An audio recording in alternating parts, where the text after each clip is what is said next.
Thank you.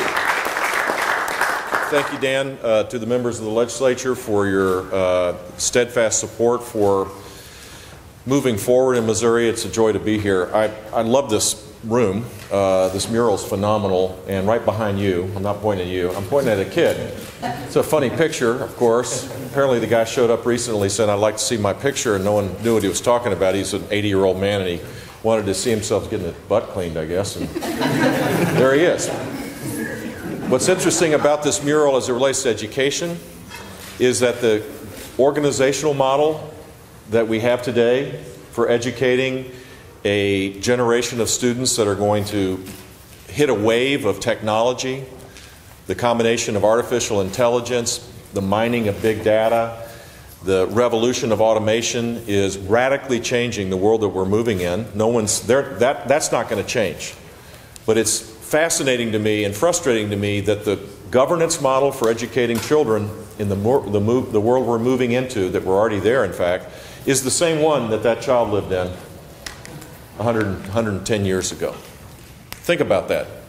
Think of all the great institutions in our society that have changed and adapted when the circumstances changed. And yet our public education system, in spite of really dedicated public school teachers and people that really have a heart for kids, hasn't changed. And here in Missouri, you now have a chance to bring your system of governance around the children that will define the future of this state, bring it into the 21st century. And I just applaud the fact that you're doing this.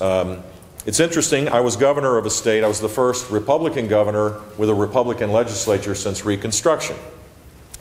It was, I was a governor in my 40s, and there was a lot of excitement because there was a big change in the state capitol. Sound familiar?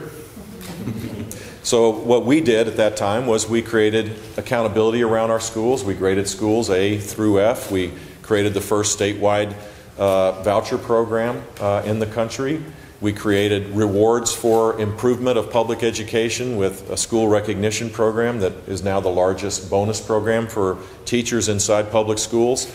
We expanded charter schools. We created a voucher program for children with learning disabilities. Their parents can send their kids to a private school with the state and local dollars, unquestioned if their IEP is not being met.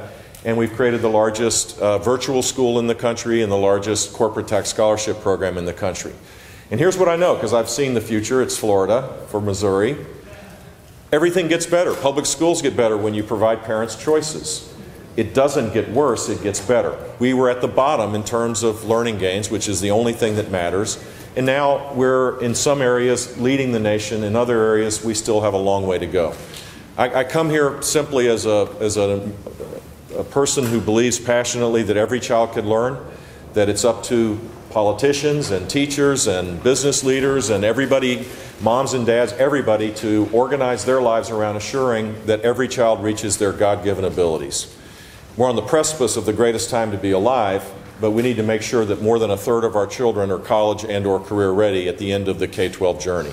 That's where we are today. And for our country to maintain its greatness and to keep it standing in the world, we have to transform how we educate our children to assure that more children receive the power of knowledge. And I think these bills, all of these bills together, would put Missouri in the forefront of that journey. I appreciate you all being here, and I hope you all stay strong and be big and be bold. Is it be big or go home? You know, it's kind of the way it should be. This is a great window of opportunity for the legislature, and you have a governor totally committed to these reforms, and that's extraordinarily exciting. Thanks. Thank you, Governor.